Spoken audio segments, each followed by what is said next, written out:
안녕하세요. 까치살모입니다. 오늘은 우리 공군이 작전기 100대 정도를 증가시킬 것 같아서 그 이야기를 해볼까 하는데요. 하필이면 이런 이야기를 제가 하려고 하는데 공군에서 엄청난 사고를 내고 말았죠. 경기도 포천에서 정말 말도 안 되는 오폭 사고가 있었는데요. 여러분도 아시겠지만 포천에서 훈련 중이던 KF-16 두 대가 폭탄 8발을 잘못 투하하는 오폭이 있었는데요. 솔직히 저도 이해가 안 가는 게 1번기가 좌표를 잘못 입력해서 오폭을 했다는 건 이해할 수 있는데 왜 2번기는 좌표를 정상적으로 입력하고도 같이 오폭을 했냐는 것입니다. 저도 이건 정말 어떻게 된 건지 이해가 안 가는 건데요. 기본적으로 정밀 유도폭탄을 투하하는 것도 아니고 범용폭탄을 투하하는 거면 좌표만 보는 게 아니라 목표를 육안으로 확인을 하고 투하하는 건데 몇십 미터가 오폭이 날 수 있어도 이런 식으로 오폭이 난다는 것도 이해가 안 가고 2번기는 정말 더욱더 이해가 안 갑니다. 그리고 드디어 MH-60R 대자멜기가 국내에 들어와서 국내에서 첫 비행을 했는데요. 드디어 우리 해군 역사의 한 획을 그을 정말 제대로 된 대자멜기가 도입되었습니다. 정말 기쁜 일이라고 생각을 하고요. 이제는 더 이상은 천안함 사건 같은 건 생기지 않게 북한 잠수함이 우리 바다로 침투하는 걸 절대로 용납하지 않기를 기원합니다. 그리고 삼양컴택이 코스닥에 상장을 한다고 합니다. 삼양컴택이 어떤 회사냐면 우리나라 전차의 세라믹 장갑 패널을 만드는 회사인데요. 요즘 우리나라 방산업체들이 수익성이 대폭 높아지면서 삼양컴택도 그 수혜를 입어서 엄청난 성장세를 보이고 있다고 하는데요. 삼양컴택 같은 회사는 완성된 완성품을 만드는 회사가 아닌 기갑 차량의 구성품을 만드는 회사이기 때문에 사람들의 눈에는 안 띄지만 정말 우리나라 기갑 차량 개발에 있어서는 절대로 없어서는 안 되는 회사인데요. 특히 사람들에게 잘 알려져 있지는 않지만 터키의 알타이 전차의 세라믹 패널을 공급하는 등 보이지 않는 수출도 많이 하고 있습니다. 그런데 이런 기갑 차량의 일부를 만드는 회사가 코스닥에 상장이 될 정도로 우리의 방산기업들이 대폭 성장하고 있다는 게 기쁜 일이기는 하네요. 그럼 다시 우리 공군이 작전기 100대를 늘리려 하는 문제로 돌아와서 우리 공군은 앞으로 작전기를 대폭 늘리려 하고 있습니다. 무슨 말이냐고 하면 우리나라는 앞으로 작전기를 369대가량 보유하게 됩니다. 우선 이미 F4 팬텀은 퇴역했고 F5도 조만간 퇴역할 것이니 앞으로 지금 도입되고 있는 기체들과 현재 보유하고 있는 기체들을 이야기하자면요. 현재 우리나라에서 가장 많은 수량을 보유하고 있는 건 역시 KF-16이고요. KF-16을 131기를 보유하고 있습니다. 그리고 F-15K를 50구기 보유하고 있고 F-35를 30구기 보유하고 있습니다. 여기에 F-35를 20대를 추가로 도입할 것이며 KF-21을 120대를 생산해서 배치하게 됩니다. 그래서 우리의 작전기는 앞으로 369대가 됩니다. 참고로 여기에 경공격기로 FA-50 60대를 보유 중이고 추가로 더해서 작전 임무에 투입할 수 있는 기체로는 TA-50 전술 인문기 20대를 보유 중이며 20대를 추가로 도입하게 되는데요. 이 전술 인문기까지가 실제로 우리 공군이 실전에 투입할 수 있는 기체이지만 이 기체들은 빼고 이야기하는 것입니다. 당연히 KA-1도 빼고 이야기하는 것이고요. 참고로 T-50 훈련기는 아예 레이더가 없기 때문에 작전에는 투입할 수 없습니다. 그래서 앞으로 우리 군의 작전기는 369대가 되는 것입니다. 물론 현재 F5 중에서 국내에서 양산된 제공호 60대를 유지 중이고 F-16PB를 34대를 유지 중이지만 이 기체들은 KF-21의 도입으로 퇴역이 예정되어 있습니다. 그런데 최근 들어서 공군이 여기에 대략 100여 대의 작전기를 더 늘리려고 하고 있습니다. 이게 무슨 말이냐라고 했을 때 우선 공군은 작전기의 수량을 늘리기 위한 첫 번째 조치로 원래 계획상으로는 KF-21의 도입과 함께 퇴역할 예정이었던 F-16PB에 대한 기골 보강 사업을 한다고 합니다. F-16PB는 원래는 우리의 KF-21 보라매가 120대를 생산해서 도입하게 되면 퇴역할 예정이었던 기종입니다. 그래서 F-16PB의 기골 보강 사업이 처음 알려졌을 때는 많은 사람들이 KF-21의 도입 수량을 줄이려고 하는 것 아니냐라는 의문을 표하기도 했는데요. 우리 공군은 KF-21의 도입 수량을 줄일 계획은 전혀 없습니다. 공군 입장에서는 오히려 KF-21의 도입 수량을 한 대라도 더 늘리고 싶은 게 솔직한 심정입니다. F-16PB의 수명을 연장하는 건 그냥 공군이 확보하고 싶어하는 전체적인 작전기의 수량을 늘리는 징검다리로서 F-16PB를 좀 더 유지하려고 하는 것입니다. 정확히 공군이 F-16PB를 퇴역시키지 않는 장기적인 이유는 장기적으로는 공군의 작전기의 수량을 늘리기 위해서이기도 하지만 좀 더 구체적인 이유는 바로 RF-16 전술 정찰기로 사용하기 위해서입니다. 이게 무슨 말이냐면요. 제가 오래전에 영상을 올린 적이 있는데요. 그 영상을 찾아보니 벌써 2년 전에 올렸더라고요. 그래서 아마 그 영상을 보셨던 분들도 이제는 기억하지 못하실 것 같아서 좀 설명을 하자면요. 우리나라는 현재 KF-16 일부에 정찰 포드를 장착하고 전술 정찰기인 RF-16으로 운용 중입니다. 현재 RF-16 정찰기에는 총 4가지의 정찰 장비가 탑재되는데요. 2가지는 국산 장비이고 2가지는 이스라엘에서 도입한 정찰 장비입니다. 그런데 지금 우리나라가 KF-16을 KF-16U로 개량하는 개량 사업을 하고 있지 않습니까? 문제는 이번 개량에는 KF-16의 임무 컴퓨터의 교체도 포함되어 있다는 점입니다. 그래서 새롭게 개량된 기체에서 이 정찰 포드들을 운용하려면 새로운 임무 컴퓨터에 정찰 포드를 통합하는 작업을 해야 합니다. 그런데 문제는 KF-16의 새로운 임무 컴퓨터에 기존 정찰 포드들을 통합하는 게 불가능하다고 합니다.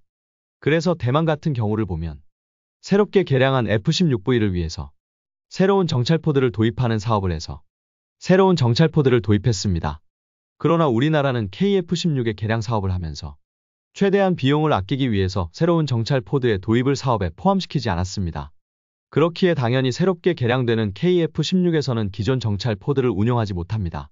그래서 우리 군은 현재 우리 군에서 유일하게 전술 정찰 임무를 수행하던 RF-16의 정찰 능력을 상실하게 생겼는데요. 그래서 군이 내놓은 방법이 원래 퇴역 예정이었던 F-16PB를 기골 보강을 해서 수명을 연장하고 당분간은 바로 F-16PB가 RF-16의 역할을 대신하게 한다는 것입니다. 어차피 F-16PB에는 기존 구형 임무 컴퓨터가 탑재되어 있기 때문에 그래서 당연히 기존 정찰 포드도 얼마든지 운용할 수 있기 때문입니다. 그리고 당연히 KF-21 보라매를 120대를 도입하고서도 F-16PB를 운용함으로 인해서 전체적인 우리 군의 작전기가 34대가 증가하는 역할도 하게 됩니다. 솔직히 말해서 항상 작전기를 늘리고 싶어하는 공군이 KF-21의 도입 수량을 줄인다는 건 있을 수도 없는 일입니다. 그래서 공군은 작전기를 늘리기 위해서 1차적으로 F-16PB의 퇴역을 연기하고 기골을 보강해서 좀 더 사용하기로 결정을 한 것입니다. 그리고 특히 공군이 야심차게 준비하는 새로운 사업이 있는데요. 아마 이 사업은 정말 우리 밀리터리 매니아들 사이에서 찬성과 반대로 의견이 나뉘어서 격렬한 토론이 있을 거라고 저는 예상을 하는데요. 그건 바로 F-35의 추가 도입입니다.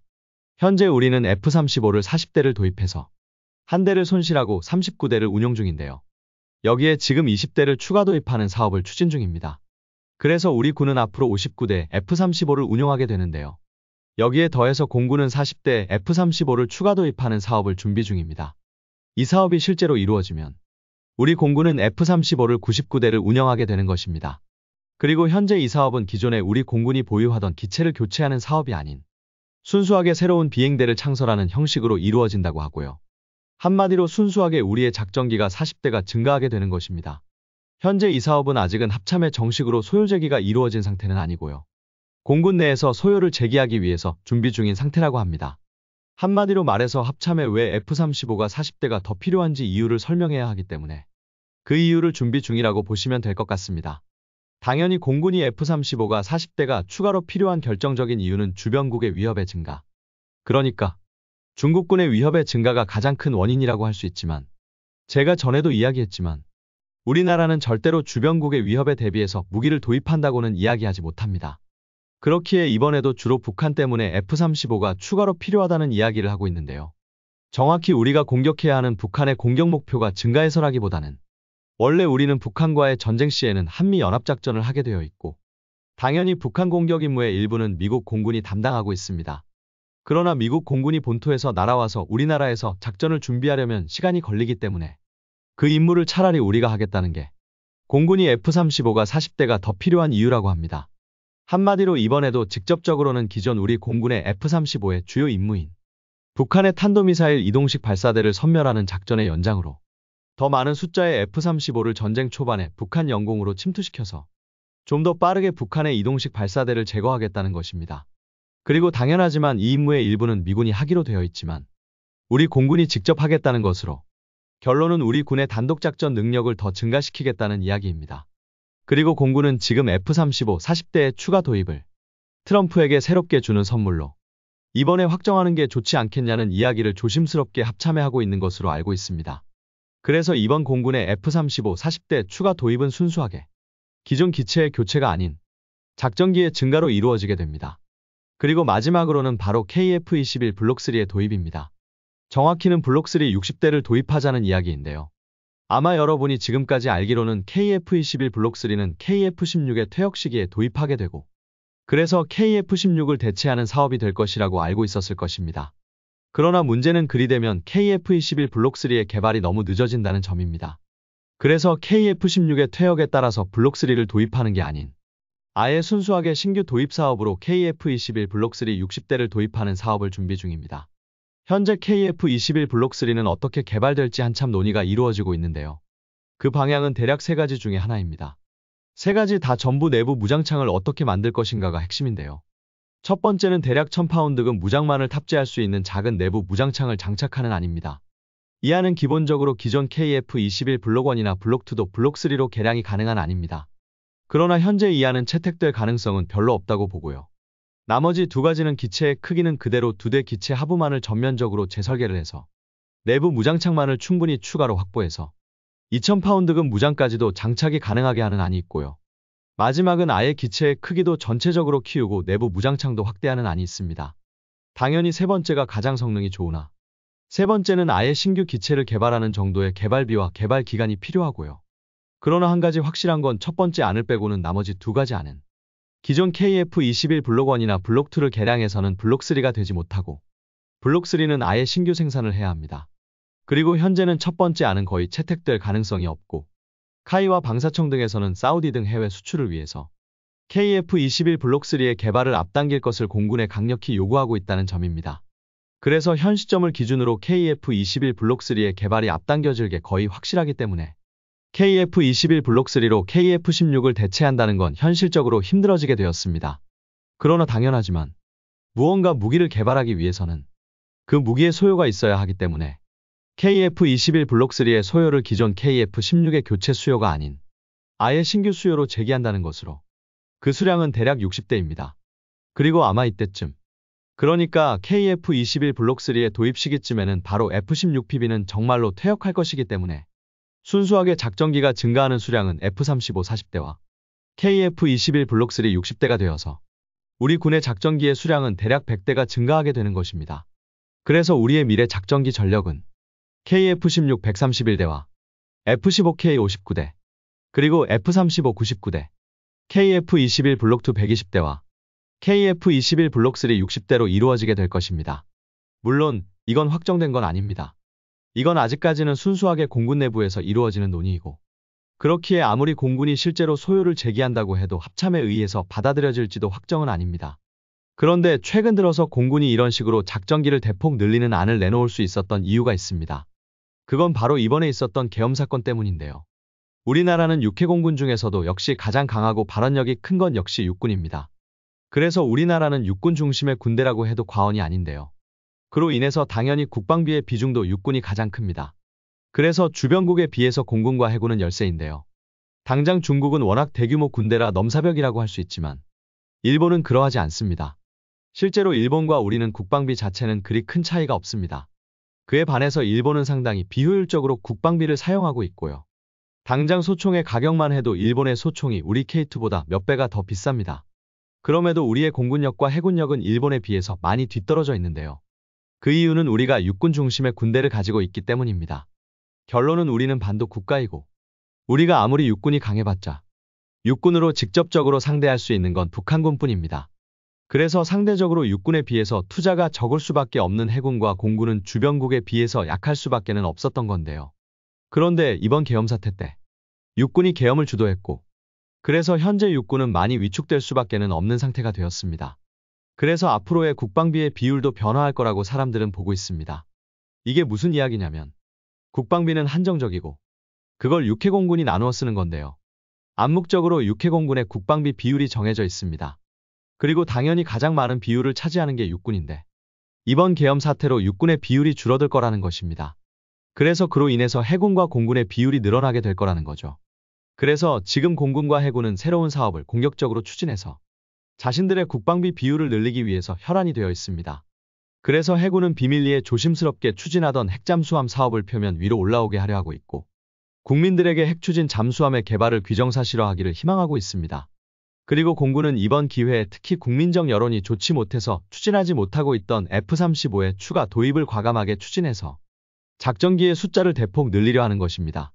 그래서 이 같은 움직임이 공군과 해군에서 이루어지는 것이고 아직 본인들 내부에서도 확정된 사업이 아님에도 주변에 최대한 많이 알리려고 노력하는 모습을 보이는 것입니다. 한마디로 나쁘게 말하면 이번 기회에 자신들의 밥그릇을 키우려 하는 것입니다. 그러나 분명한 건 절대로 저는 이런 모습에 우리 공군과 해군을 욕하지 않을 것이라는 것입니다. 결론은 우리 해군의 희망이 아니라고 해도 우리나라에게 핵추진 잠수함이 필요하다는 건 여러분도 잘 알 것이고, 그리고 우리의 KF-21 블록3의 개발이 앞당겨져야 한다는 건 여러분도 잘 알 것입니다. 그러나 당연하지만 이런 사업을 추진하기 위해서는 돈이 필요하고, 정해진 국방비에서 이런 재원을 마련하려면 다른 어딘가에 투자가 줄어드는 건 너무도 당연합니다. 그렇기에 결코 해군과 공군의 주장이 틀렸다고는 절대로 저는 이야기하지 못합니다. 그러나 역시 가장 이상적인 건 국방비 자체가 대폭 증가해서 육군의 비중을 줄이지 않고도 해군과 공군의 비중을 늘릴 수 있는 게 가장 이상적이겠죠. 그리고 요즘 트럼프가 여러 나라에 국방비를 증가할 것을 강요하고 있고, 우리도 전체적인 국방비를 대폭 증가해서 이런 사업들을 할 수 있다면 가장 좋을 것입니다. 오늘은 한편으로는 많은 분들이 싫어하는 F-35의 추가 도입 이야기이기도 하지만, 또 한편으로는 많은 사람들이 그리 기다려왔던 KF-21 블록3의 개발이 앞당겨진다는 이야기이기도 한데요. 제 입장에서도 이게 좋다고 말해야 하는 건지 나쁘다고 말해야 하는 건지 좀 애매하긴 합니다. 그러나 우리 공군의 작전기가 증가한다는 건 기쁜 일이기는 하네요. 이상 영상 봐주셔서 감사합니다.